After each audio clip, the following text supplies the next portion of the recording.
Assalamualaikum warahmatullahi wabarakatuh. Kita kembali lagi di channel saya. Ini adalah video kedua setelah saya memberikan pengantar video di reel beberapa waktu lalu. Di video ini kita akan bicara tentang inovasi pertama kami di Pengadilan Agama Salatiga, L7 Smart. L7 Smart ini adalah 7 langkah yang strategis untuk mediasi yang adaptif, responsif, dan transparan.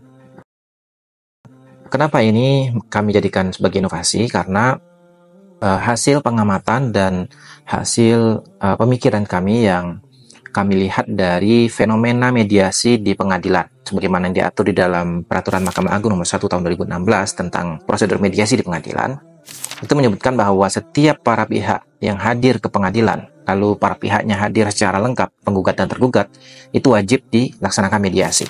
Tujuannya adalah agar para pihak diberikan kesempatan untuk merancang kesepakatan-kesepakatan dari sengketa yang mereka hadapi. Dan pada prakteknya, kami melihat bahwa semenjak diterbitkannya Peraturan Mahkamah Agung Nomor 1 Tahun 2016, prosedur mediasi ini ya lebih kurang dimanage oleh pengadilan secara prosedural saja, ya.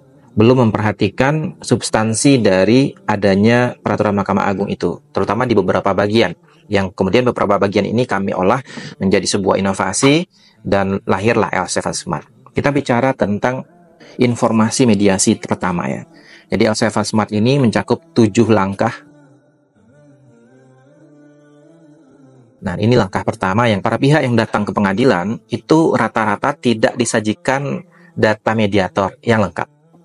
Baik, kalau biasanya di pengadilan itu hanya menampilkan daftar mediator.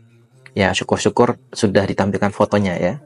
Tetapi rata-rata hanya menampilkan foto, ya kemudian nama, lalu nomor sertifikat dan statusnya apakah dia mediator hakim ataukah mediator non hakim. Namun menurut kami ini belum informatif. Kenapa begitu? Karena semestinya harus disajikan informasi oleh ketua pengadilan tentang daftar mediator yang memuat kompetensinya. Ya, silakan baca, ini ada aturannya bahwa ketua pengadilan harus menampilkan daftar mediator yang mencantumkan kompetensinya. Namun selama ini prakteknya yang ditampilkan atau yang disajikan informasinya adalah nomor sertifikatnya. Apakah dia bersertifikat atau tidak? Jadi ini masih belum sesuai dengan ketentuan atau norma yang ada di dalam Perma 1 tahun 2016. Untuk itu kami membuat inovasi. Kami melihat ada sebuah perangkat di Pengadilan Agama Salatiga yang saat ini digunakan untuk buku tamu. Dan itu berupa standing touchscreen ya, alat yang juga sudah cukup modern yang digunakan sebagai media informasi, tetapi penggunaannya baru pada buku tamu elektronik. Kami berdiskusi dengan teman-teman di PA Salatiga, gimana kalau ini kita konversi jadi sebuah media informasi yang bisa komunikatif, lebih informatif untuk para pihak. Nah, kita konversi, kita buat sebuah halaman HTML yang akan menyajikan data-data mediator. Data-data mediator ini tidak hanya mencantumkan namanya, tetapi itu juga mencantumkan fotonya. Yang kita minta para mediator berfoto ulang, fotonya tidak lagi foto pas foto ya, tapi foto mediator dengan performa yang lebih baik. Mereka kita minta menggunakan jas lengkap, kemudian kita ajak foto tidak hanya dari angle depan saja, tapi juga dari berbagai gaya, dan kita bikinin videonya sekaligus sehingga nanti foto si mediator itu juga foto yang update yang sudah saat ini. Sementara kalau biasanya mereka pengadilan itu menampilkannya pas fotonya saja ya. Kemudian selain foto kita berikan nama lengkapnya, lengkap dengan gelarnya, kemudian apa profesinya pada saat ini, apa pendidikannya, lalu apakah dia tersertifikasi atau tidak, dan apa kompetensinya. Kompetensi ini kami ambil parameternya dari apa latar belakang pendidikannya dan apa profesinya saat ini. Latar belakang pendidikannya misalnya dia sarjana hukum Islam, lalu dengan demikian dia pasti mengetahui hukum Islam, perkawinan, ya, harta, wasiat, ekonomi syariah, dan lain-lain. Jika misalnya basicnya pendidikannya adalah ekonomi syariah, hukum ekonomi syariah, maka kita cantumkan kompetensinya adalah hukum ekonomi syariah. Sehingga ketika masyarakat lihat nih fotonya, nama orangnya, gelarnya, kemudian latar belakang pendidikannya, kompetensinya, masyarakat akan lihat, oh beliau ini kan mungkin cocok dengan perkara saya nih. Misalnya dia dosen atau dia notaris, ya, atau dia merupakan advokat, yang juga advokat atau pengacara, atau dia hakim. Lalu selain itu, di informasi tentang mediator yang kita sebut dengan L7 Desinfo, karena kita tampilkannya di perangkat yang kita sebut dengan desinformasi, maka kita juga tampilkan jumlah mediasi yang sudah pernah dia tangani. Berapa jumlah mediasi yang dia tangani, lalu berapa tingkat keberhasilannya. Tingkat keberhasilan ini kami prosentasekan. Jadi misalnya dalam kurun waktu semenjak dia menjadi mediator sampai sekarang itu ada 50 mediasi atau 5 mediasi yang dilaksanakan. Lalu dari 5 mediasi itu berapa persen yang sudah berhasil, maka kita cenderungkan keberhasilannya. Selain itu, kita juga menampilkan rating dari para pihak terhadap si mediator. Tentang rating ini nanti akan saya jelaskan di bagian L7 rating mediator. Baik, dengan demikian apa yang kami konversi dari biasanya pengadilan hanya menampilkan daftar mediator itu dalam bentuk daftar dalam ukuran A4, kertas A4. Sekarang kita konversi menjadi sebuah informasi yang komprehensif. Tidak hanya menampilkan foto, nama, kemudian nomor sertifikat, tapi kita kembangkan menjadi nama, profesinya, pendidikannya, sertifikasinya, kompetensinya, keahliannya, lalu berapa persen tingkat keberhasilannya, dan berapa rating dari para pihak terhadap si mediator. Kita menampilkan informasi ini berada di ruang tunggu pelayanan. Bahkan Bapak Ibu, kalau misalnya diperhatikan, biasanya daftar mediator itu hanya ditampilkan di dalam ruang persidangan. Boleh dicek, masih ada pengadilan yang menampilkan daftar mediator itu di dalam ruang pengadilan karena terjebak dengan informasi bahwa di dalam prosedur mediasi ketika para pihak diminta memilih mediator, daftar mediator itu ditempatkan di ruang sidang pengadilan. Yang ini nanti juga akan kami modifikasi, akan kami inovasi lagi. Dan sayangnya itu ditempatkannya di dinding belakangnya ruang sidang, ruang belakang, ruang sidang, katakanlah ini ruang sidang, ini ruang mejanya para pihak, lalu tempatkannya di dinding belakang sana. Artinya ketika para pihak diminta untuk memilih mediator, itu mereka sebenarnya sedang berada pada posisi zero mind. Mereka sedang berada pada posisi mereka tidak tahu siapa mediator dan apa itu mediasi. Meskipun pada saat majelis hakim menjelaskan tentang mediasi, mereka mendapatkan sedikit informasi tentang bahwa mediasi itu wajib dilaksanakan. Dan ini kami tayangkan informasi ini di ruang pelayanan, sehingga ketika para pihak antri untuk mendapatkan layanan pengadilan, mulai dari ketika mereka mendatangi pengadilan pertama kali, mereka sudah mendapatkan informasi tentang mediator ini. Berikut ada video tentang Desinfo yang sedang kami gunakan saat ini, dan ini berada di ruang pelayanan Pengadilan Agama Kota Salatiga. Dengan seperti ini, kita tempatkan di ruangan ini, kita sudah memulai untuk memancing para pihak untuk mengetahui apa sih itu mediator. Ini mesin apa sih? Apakah bisa kita gunakan atau tidak gitu. Dan ini kami sampaikan ke petugas pelayanan bahwa mesin ini bisa Bapak Ibu gunakan kapan saja untuk mengetahui tentang mediator yang ada di Pengadilan Agama Salatiga. Kemudian inovasi L7 Smart yang berikutnya adalah L7 TV Ruang Tunggu. Baik, ketika para pihak sudah menunggu, ya sudah antri di ruang tunggu persidangan atau ruang tunggu pelayanan, kita tempatkan satu buah TV yang lumayan besar ukurannya, yang di sana kita tayangkan keberhasilan mediasi. Setiap mediasi yang berhasil dilaksanakan, mediator kita minta berfoto dengan para pihak dengan syarat foto identitas atau wajahnya para pihak kita blurkan, kita buremkan, menjaga privasi mereka. Dan itu kita tayangkan di TV ruang tunggu yang kita sebut dengan L7 TV ruang tunggu.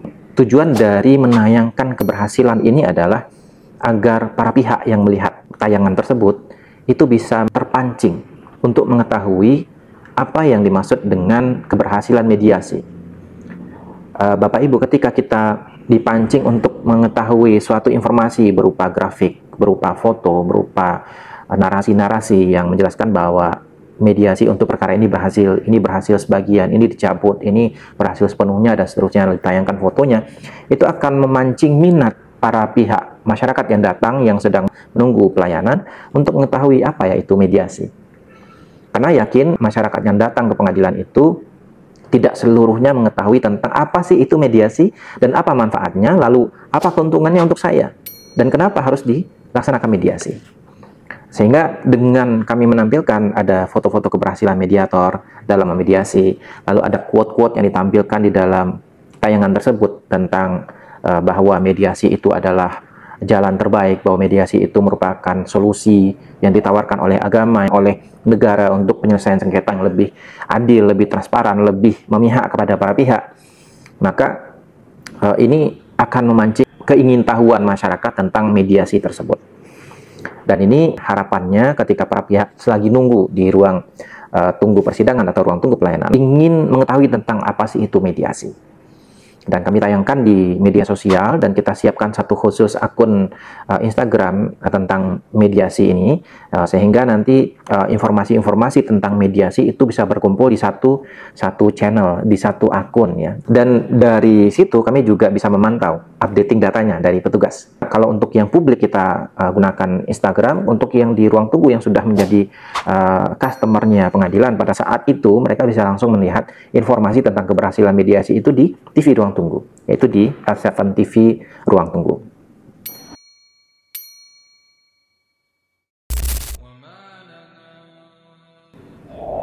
Dan ini juga menjawab keresahan kami, ya, keresahan banyak ketua pengadilan selama ini yang kemudian mengambil inisiatif untuk membuat jadwal prakteknya mediator. Jadi jadwal khusus itu berdasarkan hari.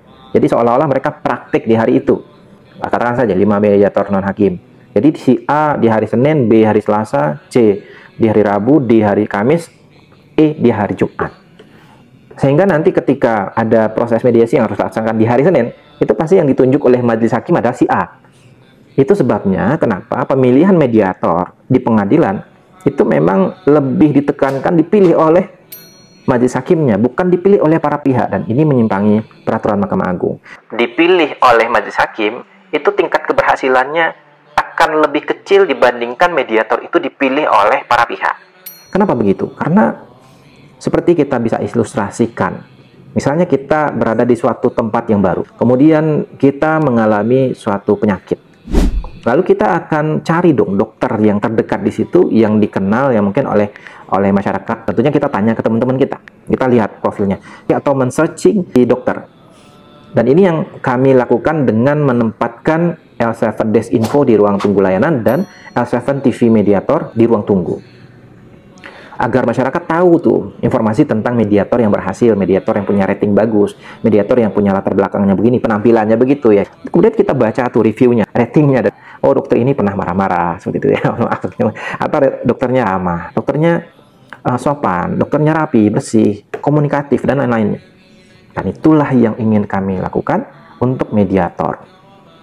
Lalu ketika ditentukan mediatornya oleh majelis hakim, mereka tentunya hanya berharap bahwa prosedur mediasi ini cepat selesai. Tidak ada harapan ya sebenarnya yang muncul di pikiran atau di hati para pihak ya, kalau secara psikologis, ketika mereka ditunjuk mediatornya oleh majelis hakim, karena mereka nggak kenal dengan mediatornya, mereka nggak tahu harapan apa yang bisa mereka bawa ketika mediasi. Tetapi dengan cara ini, dengan cara kami sudah mengenalkan mediator melalui L7 Desk Info, mereka sudah lihat profil mediatornya, mereka sudah lihat bagaimana track record, mereka sudah lihat tingkat keberhasilan si mediator di TV ruang tunggu, maka muncul harapan di hatinya para pihak. Oh, ternyata perkara kita bisa juga dong diselesaikan melalui mediasi. Nah, ketika mereka memilih mediator yang mereka percayai, setidaknya 50% ya, saya berharap ya, dengan mereka memilih mediatornya sendiri, mereka memulai mediasi itu dengan rasa percaya. Dengan rasa percaya pada bahwa si mediator yang kami pilih ini adalah mediator yang mungkin bisa membantu kita dalam menyelesaikan permasalahan ini. Lebih cenderung biasanya di pengadilan-pengadilan itu, mediator itu dipilihkan oleh majelis hakim. Kenapa begitu? Karena mereka ketika ditanyakan tentang siapa mediator yang akan Bapak Ibu pilih, mereka nggak tahu.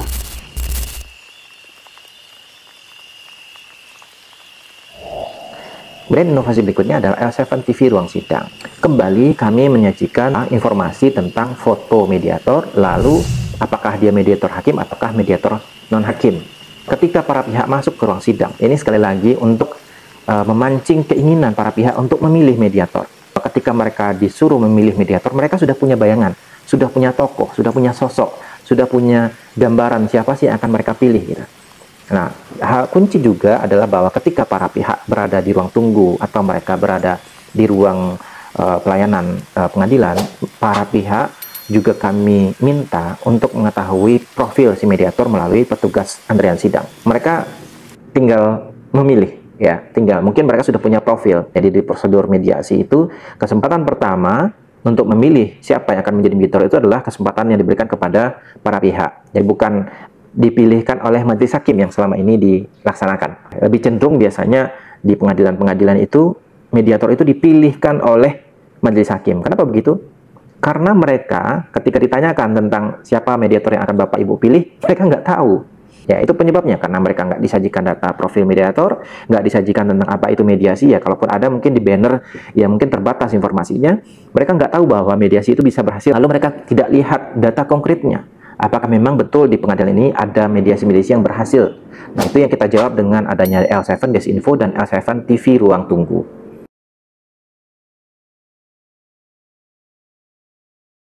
Jadi yang memilih mediator itu sebenarnya adalah para pihak. Bahkan diberikan waktu 2 hari bagi mereka untuk memilih mediator.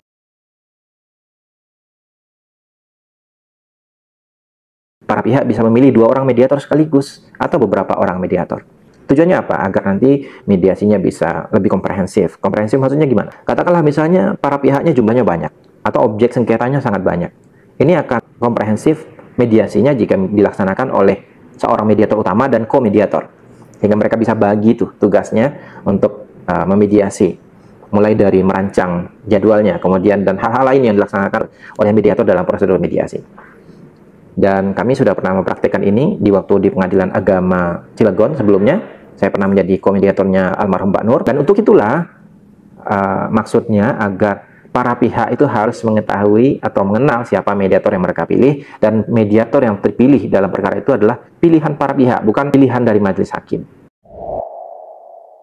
L7 e-dokumen mediasi ini diinisiasi karena ada beberapa mediator yang membuat kesepakatan damainya dengan tulisan tangan. Kami melihat bahwa ini masih manual ya. Padahal di zaman teknologi saat ini, di zaman komputerisasi, mestinya tidak diharapkan lagi ada dokumen-dokumen dalam bentuk tulisan tangan. Saat ini kami semenjak tahun 2024, kami sudah mengkonversi cara menandatangani dokumen dari tanda tangannya manual ke tanda tangan secara elektronik. Dan ini juga menjadi fondasi untuk kami mengimbau para mediator untuk segera mengubah cara mereka sehingga semua kesepakatan damai tidak boleh lagi ada yang dalam bentuk tulisan tangan, harus dalam bentuk ketikan komputer. Sehingga setiap kesepakatan perdamaian itu sudah dalam bentuk dokumen yang diketik dengan komputer. Kedepannya ini tidak hanya sampai pada penyiapan dokumen-dokumen saja. Jadi mereka ketika login itu mereka bisa melihat tingkat keberhasilan mediasinya, mereka bisa mendapatkan beberapa menu di sini, ada e-dokumen mediasi, ada e-register mediasi, dan e-laporan mediator. Nah, 3 komponen inovasi L7 Smart ini, fungsi dan manfaat dari masing-masing ini berbeda. Kalau e-dokumen mediasi, ini menampilkan dokumen-dokumen yang dapat digunakan oleh mediator untuk memformulasikan mediasinya, apa yang mereka harus cetak. Lalu ada L7 e-register mediasi. Jadi dari aplikasi SIPP yang kita miliki, Sistem Informasi Penusuhan Perkara, bisa kita tampilkan register mediasi dan mereka tidak perlu lagi menulis buku register mediasi yang disiapkan di ruang mediasi. Kita sudah punya petugas mediasi yang tugasnya adalah untuk mengupdate data mediasi yang dilaksanakan oleh para mediator.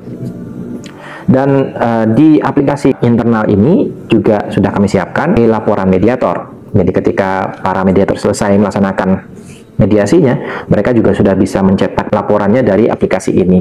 Memang masih sangat sederhana aplikasinya, yaitu hanya penyediaan dokumen-dokumen pendukung, tetapi kedepannya mereka bisa lihat riwayat mediasinya, mereka bisa membuat jadwal-jadwal mediasi, kemudian ada notifikasi kepada para pihak, ada notifikasi juga kepada mediator, ada notifikasi juga kepada petugas mediasi, ada notifikasi kepada majelis hakim atau panitera pengganti yang menangani perkara tersebut, sehingga aplikasinya bisa lebih komprehensif. Dan kedepannya Bapak Ibu, L7 Desinfo ini juga akan kita kembangkan lagi dengan dukungan AI. Jadi ada ide dari teman-teman kesekretariatan L7 Desinfo itu kita juga berikan fasilitas seperti dengan pemilihan mediator atau intelligent chat ya, obrolan yang cerdas tentang bagaimana caranya agar para pihak bisa memilih mediator yang tepat untuk perkaranya.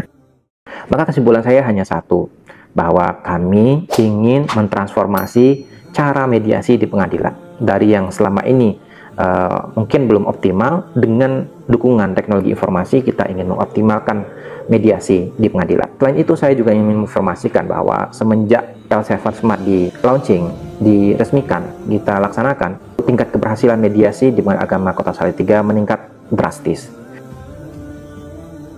Kemudian meningkat 40% lebih, dan jumlah mediasi yang berhasil dilaksanakan itu meningkat. Harapannya ini tidak hanya sebagai sebuah inovasi yang kemudian mentransformasi cara bekerja pengadilan dalam memediasi para pihak, tetapi juga mengimprove tingkat keberhasilan mediasi yang dilaksanakan oleh pengadilan di seluruh Indonesia. Dan tentunya harapannya mudah-mudahan inovasi ini juga bisa bermanfaat bagi pengadilan-pengadilan lain, tidak hanya pengadilan agama tapi juga peradilan umum dan peradilan tata usaha negara. Tentunya bagi para mediator di luar sana yang menonton tayangan ini atau video ini, juga kami harapkan menjadi inspirasi bagi mereka agar mereka juga membuka diri di internet, sehingga mereka bisa menampilkan performanya, bisa mereka di-rating oleh para pihak, sehingga mereka juga bisa memperlihatkan bahwa portfolio mereka juga sangat bagus di bidang perdamaian. Karena sekali lagi dalam Islam disebutkan bahwa as-sulhu khair, perdamaian itu adalah jalan terbaik dalam menyelesaikan suatu perkara. Dan di dalam peraturan-peraturan Mahkamah Agung, peraturan negara kita, peraturan perundang-undangan, itu juga sudah disebutkan bahwa mediasi dan kesepakatan perdamaian atau putusan perdamaian itu adalah putusan yang tertinggi. Ya, karena ketika para pihak berhasil berdamai dalam menyelesaikan sengketanya, ya mereka sudah tidak ada lagi sengketa, zero sengketa ya, tidak ada lagi sengketa, mereka sudah berdamai, mereka bisa menyelesaikan persoalannya secara kekeluargaan. Dan itu adalah hukum tertinggi, dan itu adalah khair ya, kalau dalam bahasa Arab, di bahasa agama kita as-sulhu khair. Kami kira mudah-mudahan ini inovasi ini bermanfaat untuk kita semua. Terima kasih atas kesempatan dan waktu Bapak Ibu untuk menonton tayangan ini yang lumayan panjang ya, tetapi mudah-mudahan ini bermanfaat untuk kita semua. Dan sekali lagi, ini tidak kami maksudkan untuk show off, tetapi kami maksudkan untuk agar menjadi inspirasi bagi kita semua dan sebagai dokumentasi bagi kami pribadi. Terima kasih. Assalamualaikum warahmatullahi wabarakatuh.